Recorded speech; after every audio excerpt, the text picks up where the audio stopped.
Selamat pagi anaknya Miss kelas 7. Salam sejahtera bagi kita semua.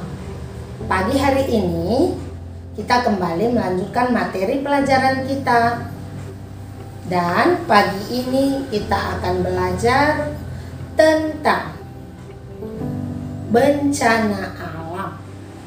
Bencana alam itu adalah suatu proses alam yang tidak selalu mampu diprediksi oleh manusia, dan bencana alam itu selalu menimbulkan kerugian, kerusakan bagi lingkungan, termasuk juga makhluk hidup di sana berupa manusia, hewan, dan tumbuhan. Kondisi bencana alam itu, maka ada faktor-faktor penyebab terjadinya bencana alam. 1. Letusan gunung berapi. Gunung berapi itu adalah merupakan suatu sistem saluran magma atau berupa batuan yang berbentuk cair yang disebut magma atau lava. Nah, berdasarkan kondisi gunung berapi itu, melihat erupsinya, maka klasifikasi gunung berapi itu menurut sejarahnya, maka gunung berapi di Indonesia itu dibagi menjadi beberapa tipe, yaitu ada 3 tipe. 1. Gunung berapi tipe A. 2. Gunung berapi tipe B. Dan 3. Gunung berapi tipe C. Gunung berapi tipe A adalah gunung berapi yang setidaknya telah bererupsi sesudah 1600, dan gunung berapi tipe B adalah setelah 1600 tahun belum melakukan erupsi tapi masih menunjukkan tanda-tanda keaktifan. Sedangkan gunung berapi tipe C tidak tahu kapan ada tanda erupsi, tapi yang jelas masih ada terlihat bekas atau tanda erupsi.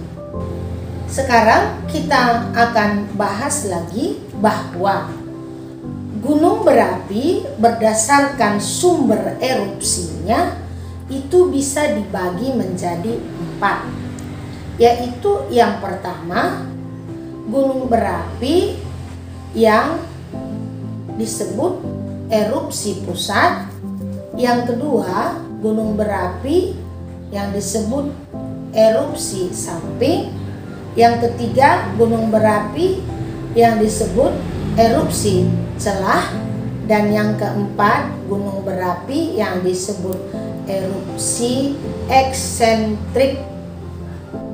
Oke, apa itu gunung berapi yang erupsi pusat? Ini adalah gunung berapi yang letusannya yang erupsinya melalui kawah secara langsung. Sedangkan gunung berapi yang erupsi samping itu nanti erupsi itu terjadi melalui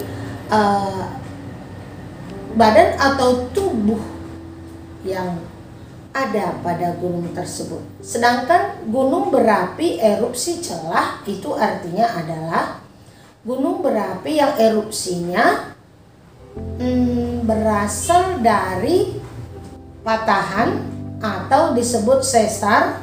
Ini bisa mencapai panjang beberapa kilometer. Oke, Dan yang keempat adalah gunung berapi erupsi eksentrik. Ini adalah gunung berapi yang erupsinya bisa melalui suatu jalur tertentu dan secara khusus. Oke anak Miss, sampai di sini bisa dimengerti ya.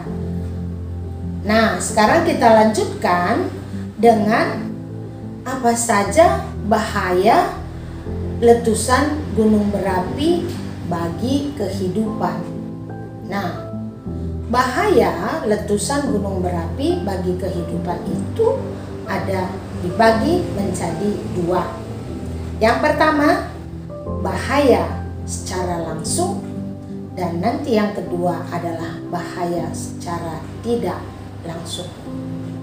Bahaya secara langsung ini dibedakan lagi berupa yang bagian A, leleran lava, yang bagian B, aliran piroklastik, bagian C, jatuhan piroklastik, bagian D, lahar letusan, dan bagian E, gas vulkanik yang beracun. Nah, semua bahaya ini memberi dampak kepada kehidupan yang ada di sekitar letusan gunung tersebut. Bahaya tidak langsung itu dibedakan atas 3. 1. Bahaya akibat lahar hujan, sering disebut dengan lahar dingin. Ini mempunyai kekuatan aliran yang sangat pekat dan bisa membawa material atau memindahkan material yang ukurannya besar, sehingga merusak daripada daerah aliran dari lahar dingin tadi. Yang kedua adalah banjir bandang. Banjir bandang ini bisa terjadi secara tiba-tiba dikarenakan hujan yang cukup tinggi atau deras, sehingga bisa merusak daripada banyak komponen dalam kehidupan di sekitar banjir tersebut. Dan yang ketiga adalah longsoran vulkanik. Longsoran vulkanik itu juga dapat membawa dampak yang bisa merusak lingkungan di bagian areal atau daerah yang terjadi longsoran tersebut. Nah, anaknya Miss, hari ini inilah materi yang bisa kita jelaskan, dan tolong ini semua Anda catat, kemudian Anda kirimkan hasil catatan ringkasan Anda ke WA Miss, dan